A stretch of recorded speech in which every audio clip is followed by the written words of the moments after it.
Pregame.com. Pregame.tv special bonus coverage. Brady Kannon, Steve Fezzik breaking down the early look Super Bowl line, and the Denver Broncos are laying 3 to the NFC. Well, it's not really the Denver Broncos. The AFC is laying 3 to the NFC. Brady, let me throw it over to you. What's your first thoughts on this? Take the dog. Absolutely.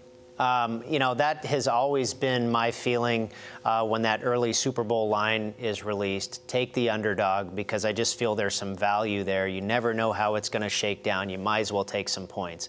Now, as we get a little further into the season, you can start to analyze more, obviously, what you think that matchup could potentially be. But Jay Kornegay, back when he was at the Imperial Palace, he used to have it out real early. And, I mean, sometimes you could catch double digits with one side or the other. Mm-hmm. So, I would take the points initially. Yeah, what happens here is, I know where they're coming from, is that Denver, I've got power rated as a 9. Okay. I've got Seattle 7.5. But possibly they're a little bit too high because they're so good at home. Right. And then I've got 3 6s, 3 ball with New Orleans at 6. I've got Green Bay at 6 as well. Right. And so I've got San Francisco at 6. Uh-huh. So I basically, I think what they're saying is, hey, if any of these teams play Denver, let's make Denver a 3-point favorite. But what I think where the handicap is off is that whoever survives out of the NFC is going to get bumped on the power rating, because it's such a tough road to get through all those teams. You're going to have to raise your power rating. It's a good point. It's an easier road through the AFC. And who is the number 2 team in the AFC right now? I was going to ask you the same question, and my answer... I asked you first. Okay. My answer is the Chiefs. Chiefs. I think the Chiefs are a very good team. The Chiefs. I really like the Chiefs. I have been down on the Patriots all year. What percentage did you hit in 2011 Super Contest? 72.5. All right. All right, Kansas, that's 72%. But, pretty even hard. I bet against them last week. I thought that was a great, and you did too, I think. Yeah. And Thanks. hey, let Oakland hung in there for 3 quarters. For 56 minutes to the much hated Terrell Pryor. Thanks for that. Yeah, that I hear you. Go ahead. But that's the point about the Chiefs. Even in a spot they're not supposed to get it done, they blew away Oakland in the final seconds. Remember how Rob Ryan reacted at the end of the game against Dallas? Yes. Believe me, whatever emotion, it looked like he was going to kill himself. Whatever emotion Rob Ryan showed was dwarfed by the emotion in my office as I saw my Oakland bets go up in smoke, and then I liked it all day long. I was even floated an Oakland plus 16.5 teaser that I felt I had to sprinkle a little bit because I was... Sure. Go ahead. I'm on a team for the Super Contest. My entry for the team this week was the Raiders. I'm thinking, okay, I got to win. At least your teammates picked you up, right? Oh, yeah, geez. Rough week for Sanssouci. Not a rough week for Team VR, 20-10. But I think the Chiefs, they keep doing it, even in spots that they're not supposed to. And I really think Andy Reid just kind of has a new lease on life here. The defense is outstanding. I have been really impressed by that defense. Is very good. They fly around to the ball. 10.5 points a game they give up? I know Dallas got 17. It's in that neighborhood. Jacksonville? And 2.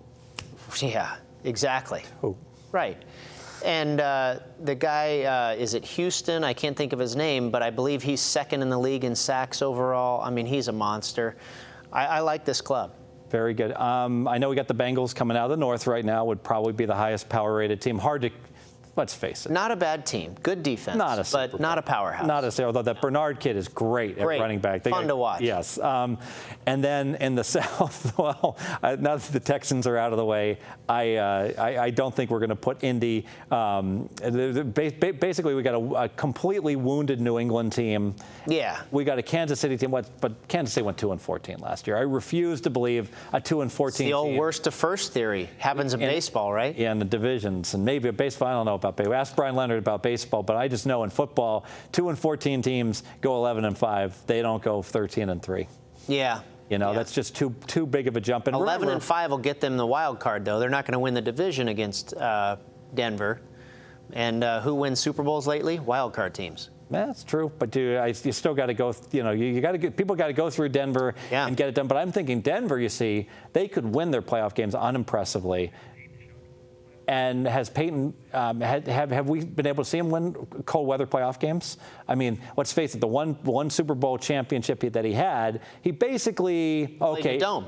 Yeah, and then the Super Bowl game was in the rain, but he didn't play a good Super Bowl game. No. That was the much hated, the Bear quarterback, Rex Grossman, just was. He was horrible. Yes, and even with the Hester kickoff return, so it kind of got served up to him on a nice platter. I mean, he played well at home in the playoffs and got him there. But I worry about this Manning being older, going into New York, the Super Bowl in New York. And bad weather. He's always done bad in bad weather. How many times do we have to see the Patriots beat him 20-3? Well, look at the defenses. Gillette? Look at the defenses on their potential NFC opponents. San Francisco, Seattle, Green Bay, who surprised me last week, and the Saints. I mean, those are excellent defensive teams, and we know about the Broncos' defense. And I have a dead. Furthermore, to take the 3 points at this point with the NFC. That's right. So I'm going to make this official. I'm going to make one more comment on this one here. Pregame.tv. Hey, it's no lock. The Broncos are going to the Super Bowl. They didn't get there last year. It'll be a similar situation. They're going to have home field throughout. They're going to be laying their 8 to 9 points in both games. So you can almost think of it as a teaser with the Broncos in those two games.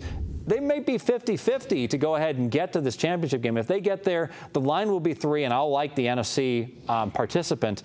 But if Denver doesn't get there, and if they get upset by a Cincinnati or someone like that, we have the potential of taking 3 here when we got a team that we might have Frisco laying 4.5 against somebody. We might have Green Bay laying 6 against a Kansas City Chief team. You have all the value here. You got to go ahead and get down on this one +3, and it's almost a free roll. If Denver doesn't make it, you cash your ticket, you win. So I would absolutely make this a best bet free play. And I think it's one of the stronger ones out there. I agree with you. NFC has the better teams in football right now. Let's grab the points. Very good. Well, Brady, we missed VR here. I'm so happy you're able to come in. You're going to be, looks like you're going to be a regular now with us every Tuesday, right? Like your team, part of the Tuesday group. Part of the Tuesday group. And I didn't make the Tuesday meeting today. I was like so tired from all this work, and I actually took a half-hour nap that turned into a 3-hour nap. And I'm getting texts, where are you? And Let's our viewers know you're working hard. One thing too, like as far as the schedule, I don't know about you, but like I'm betting, I'm playing like all day Sunday, and then the games are over, and I'm on Fox Sports Radio with JT the Brick and Tom Looney at 10:30, and they're like, oh my God, how can you make that commitment? I'm like, I'm working on all these games and power ratings and watching the games. Anyways, I can go on air for 9 minutes and talk about. People are like, don't you have to do research and prepare? I'm like, I am preparing. That's what I've been doing it all day. I am preparing. I do that all for a living. That's all I'm doing is pretty much talking NFL. Now, if you ask me about a Clemson-Florida State game, well, maybe I got to go do some research and look over some stuff. Good game. Absolutely. Thanks for staying with us. We'll have this video up for quite some time. As always, do check out Brian Leonard has moved upward and onward to senior handicapper. We're working on Wednesday now. Breaking down games with Marco D'Angelo. Of course, Ken Thompson with videos as well. Thanks for tuning in each and every week. Let's go ahead and have a big week on our free play videos. Thank you so much for being part of the audience. Thanks again.